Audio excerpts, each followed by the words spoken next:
Let's discuss idiots. Hello everyone and welcome back or welcome to my channel. I am Wolfie and today we'll be discussing a bit of a heavier topic because I feel that it's important to talk about. And I do have to give a trigger warning for this video because we will be discussing topics of suicide. Please be cautious or click off if this topic is triggering for you. And one more thing I will have to say as a disclaimer is this video is scripted because no way am I gonna remember so much research, and I don't want to let my emotions run. I want to be able to give off information that is educational rather than just coming from plain emotion. So that's your disclaimer and let's get into it. Okay, first things first, we will be discussing a study that was released recently. And the way this post on Twitter is worded, I'll put it on the screen. The way this post is worded is making it seem like gender-affirming surgery increases suicidal ideation, increases depression, and increases anxiety and, in general, psychological distress. This is not true. I will be getting into why. First of all, a lot of people are misinterpreting it because this is phrased wrong. This is not exactly the way it was from the study. This is phrased completely differently. It's making people think, oh, gender-affirming surgery does cause harm and we should ban it. So let's get into the more educational parts of this. First of all, as I think most people would know, correlation does not equal causation. The study found higher rates of depression, anxiety, and suicidal ideation in trans people who had surgery. But this does not mean the surgery caused those outcomes. Other factors like lack of support, discrimination, and pre-existing mental health challenges were not fully accounted for. This study also supports the need for continued care, and I think this is something that people forget about. A surgery is not a fix-all for someone who is already struggling with their identity. One of the study's main conclusions is that trans people need ongoing gender-sensitive mental health support, especially post-surgery. Surgery is not a standalone fix, it's one piece of a much larger care puzzle. And of course, medical records never equal the whole picture. This was based on ICD-10 codes and not personal experiences or self-reported surveys, which means this can easily miss context like support systems, resilience, or positive effects that don't show up as diagnoses. This study was a short-term study only reaching 2 years post-surgery. The study looks at only the 2 years following surgery. It does not tell us about long-term outcomes, which many other studies show improve with gender-affirming care. And other research, of course, paints a broader picture. Numerous peer-reviewed studies have shown that gender-affirming surgery and care reduce suicidal ideation, improve quality of life, and increase mental health outcomes over time. In conclusion, this study does not prove gender-affirming surgery is harmful, it proves we need better post-op care. Mental health challenges in trans people don't start with surgery, they start with stigma. And a diagnosis chart isn't the same as regret or failure. And here are some other studies that I'll be referencing. I'll try and find the links for them again, because I did not save the links, so I'll do my best to try and find them and link them in the description. A study on long-term hormone therapy in transgender people was associated with improved quality of life and psychological well-being. This really does make a huge difference for trans people and isn't some temporary high. Another study found that gender-affirming treatment significantly improved the mental health of transgender youth. Gender-affirming care can seriously help boost mental health. And researchers did not stop there. They looked across tons of different studies and found the same thing again and again. Trans people who get access to gender-affirming care tend to do way better mentally. This isn't a one-off, it's a pattern. One study even found that teens who got puberty blockers early on were less likely to think about suicide. That's not just important, it's literally life-saving, whether people want to admit it or not. And the last study I'll be mentioning, people who went through gender-affirming treatment felt more at peace in their bodies afterward. Dysphoria dropped, confidence went up. It's not about being perfect, it's about finally feeling aligned with who you truly are. There are so many studies that gender-affirming care does save lives. And these are just a few that really stuck with me.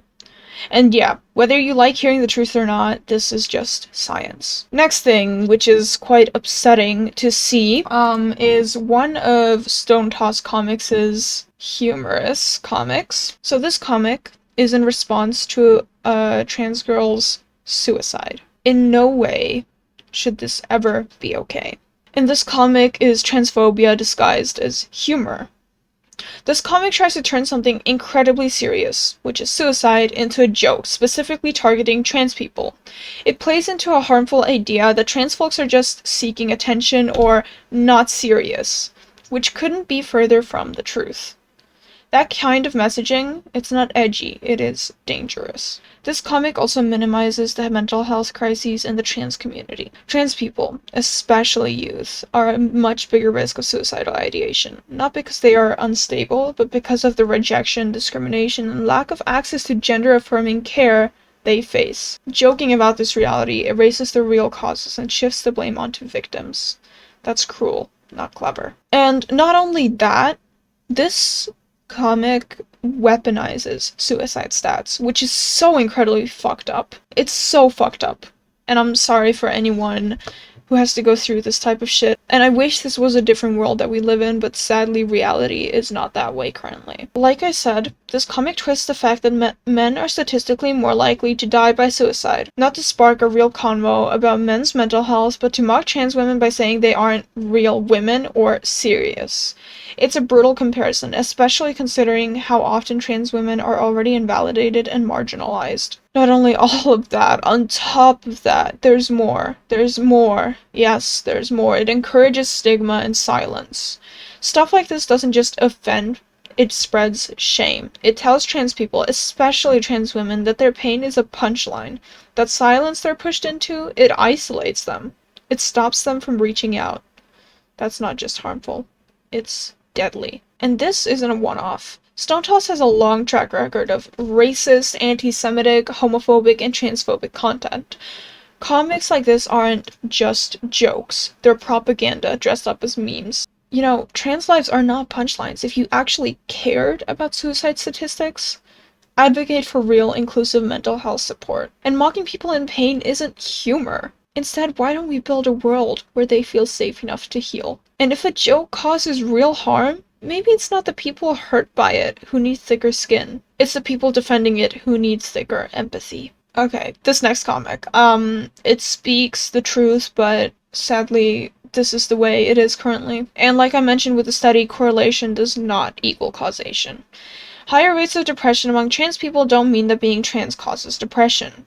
The comic shows the real issue. Abuse, stigma, isolation, and lack of support are what harm mental health. The line, "Since I am human, my mental state worsens due to abuse," says it all. It's not being trans that causes harm. It's being treated like you don't deserve to exist, like you're not human, like you don't deserve rights. And transphobes often misuse studies to justify harm.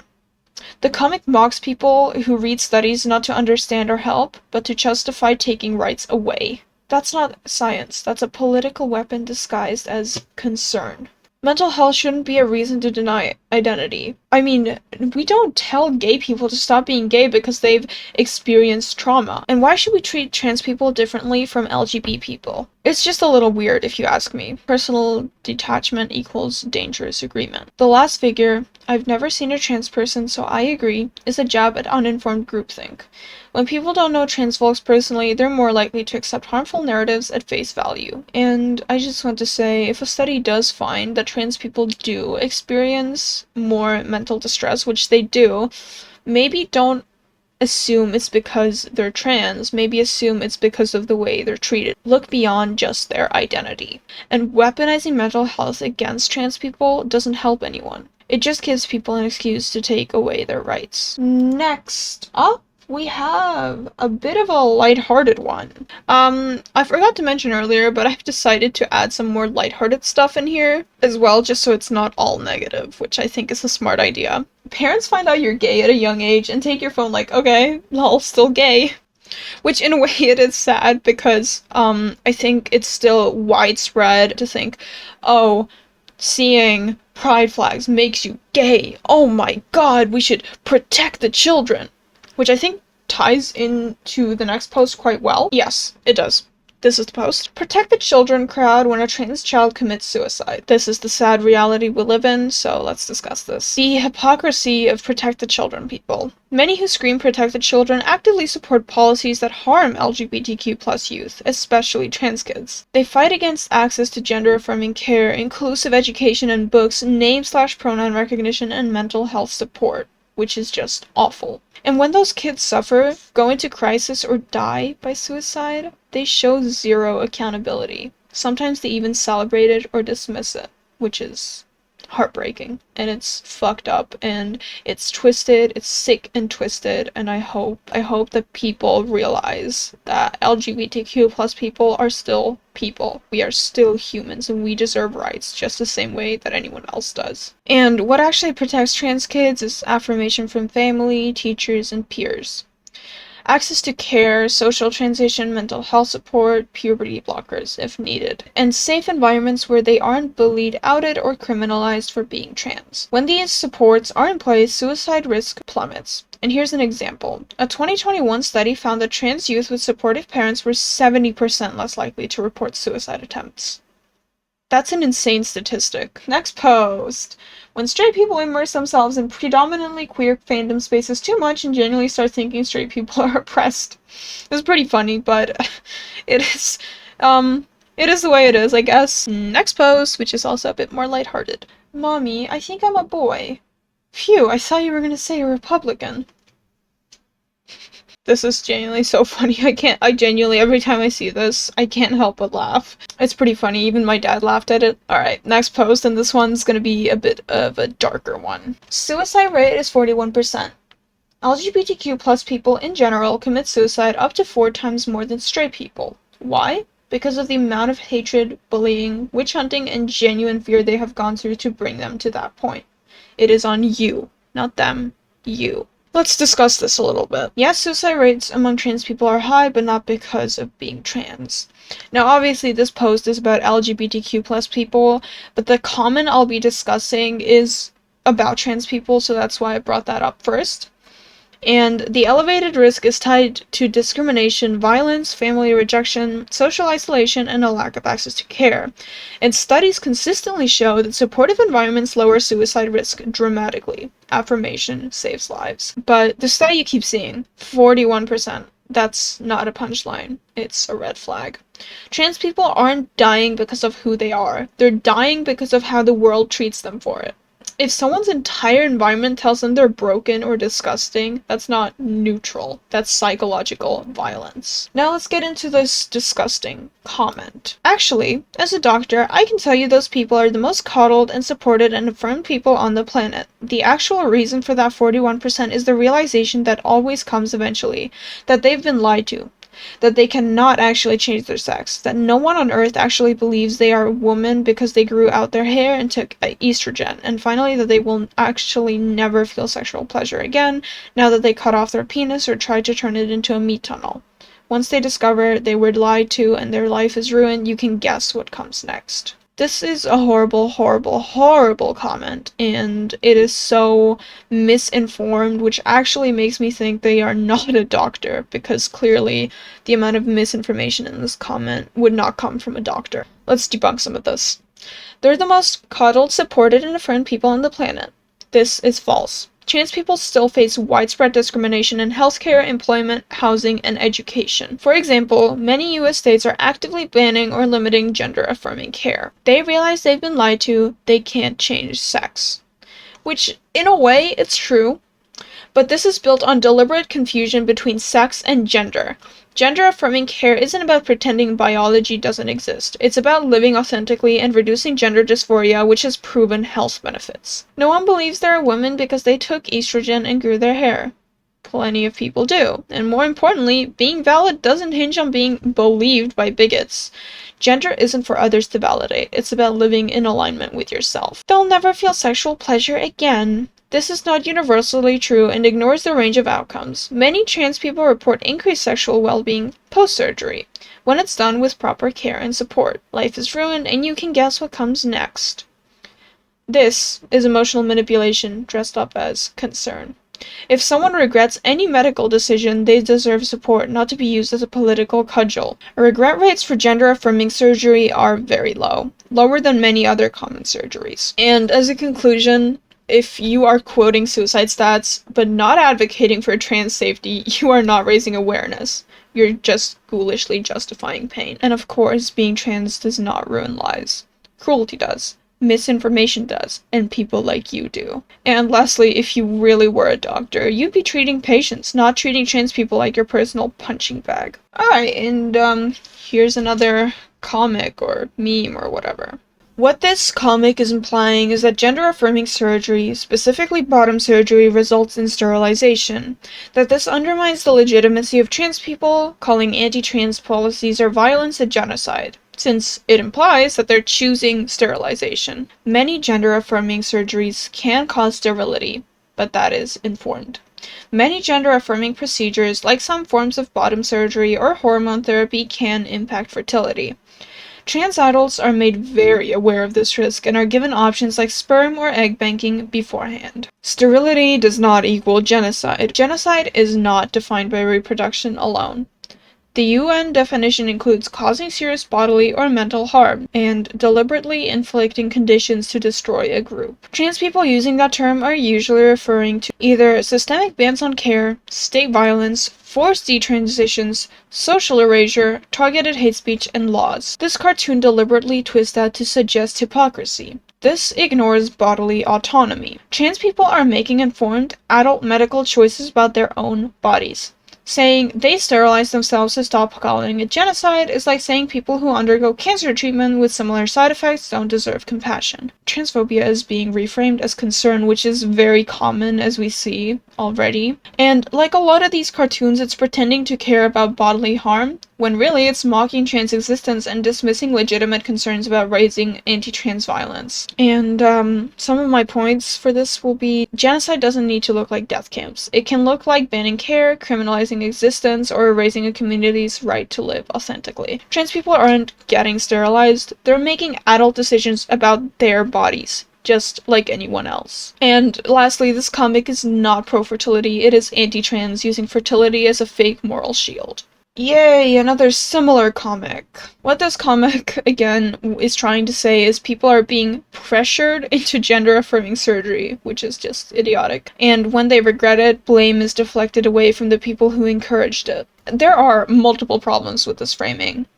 Like, oversimplifying a complex process. Gender-affirming surgery isn't something you get after a casual do it. It's the result of years of psychological evaluation, medical gatekeeping, and deep personal reflection. It also ignores informed consent. Trans adults go through multiple layers of consent, including mental health screenings, therapy, and informed discussions with surgeons. No one gets surgery on a whim. And it also weaponizes rare regret stories. Studies show very low rates of regret for gender-affirming surgery, often less than 1 to 2%. That is just incredibly low. Regret, when it happens, is more often about external factors, for example stigma, lack of support, than the surgery itself. It also misplaces the blame. It's not the affirming care that causes distress. It's often the lack of societal acceptance, isolation, and discrimination post-surgery that worsens mental health outcomes. This also strips the trans person of agency. The comic presents the person who got surgery as a naive victim, not a person with autonomy who made a deeply personal medical decision. And we're not going around saying people who got hip replacement surgery and they regretted later that, oh my god, hip replacement surgery is bad, we should ban it. So why is this happening to trans people? It's simple transphobia. It's discrimination. And some key points to take away from this is that surgery is not done casually. It's a carefully screened and regulated process. Regret is rare and not unique to trans care. Cis people also regret medical procedures sometimes. Most distress post-surgery isn't because of the surgery. It's because of how society treats trans people. Alright, another ally or part of the LGBTQ+ community post. So people have been suppressed for decades and others are wondering why there is a month about celebrating them. Honest to fucking god, I hate that people say that Pride Month is propaganda. The dickhead in power in the US is spreading propaganda. There is a difference. Pride Month isn't propaganda, it's a response. Pride was born out of the resistance and continues as a celebration of survival. LGBTQ+ people have faced criminalization, forced medicalization, family rejection, systemic erasure from schools, history books, and public life. 1 month of visibility does not undo that history. It acknowledges it. And if you think Pride Month is too loud, you should ask yourself why you were comfortable with the decades of silence. And real propaganda does come from power, not marginalized people. Propaganda is about control, manipulation, and often fear-mongering to protect those in power. It's not a rainbow ad from Target. It's laws banning LGBTQ plus books and education, politicians falsely linking trans people to predators, media cycles flooding people with culture war panic. Pride is about truth. Propaganda is about control. This should be pretty obvious. Celebration isn't indoctrination. Pride isn't about converting anyone. It's about affirming existence. Straight people have their whole lives represented in media, religion, politics, ads, holidays, you name it. Pride is one of the few moments LGBTQ plus people get to say, we exist, we matter, and we're not hiding anymore. Okay, here's a post from Instagram that says, so you're saying that tobacco products on race cars will make me want to smoke, but gay and drag queen storybooks won't influence my life choices? Tobacco ads are intentional marketing. And they were explicit commercial campaigns designed to normalize smoking and increase sales. They often targeted kids, used cartoons, and placed ads where children could see them, until regulations stopped it. Tobacco ads weren't just there. They were a corporate strategy to get people addicted to a harmful product. Queer representation is not marketing a lifestyle. A book with two dads or drag queen reading stories isn't trying to convert anyone. It's representation. It also gives LGBTQ plus kids or kids with LGBTQ plus family a chance to see themselves reflected, and it teaches tolerance to everyone else. False equivalence is fear-mongering. Comparing public health dangers to queer visibility is not just bad logic. It's designed to frame LGBTQ people as a threat. It treats being queer like a moral contagion, something to protect kids from, which is historically how bigotry is justified. And last post for today, because this is indeed a long video. This generation isn't soft. You're just mad you can't be openly homophobic/transphobic anymore without being called out. Let's get into this. Being held accountable does not equal censorship. A lot of people confuse being called out with being oppressed, which, yeah, I don't think it's confusion, I think it's deliberately done. No one's throwing you in jail for saying a transphobic comment, you're just facing consequences for saying harmful stuff. And it's not cancel culture, it's basic accountability.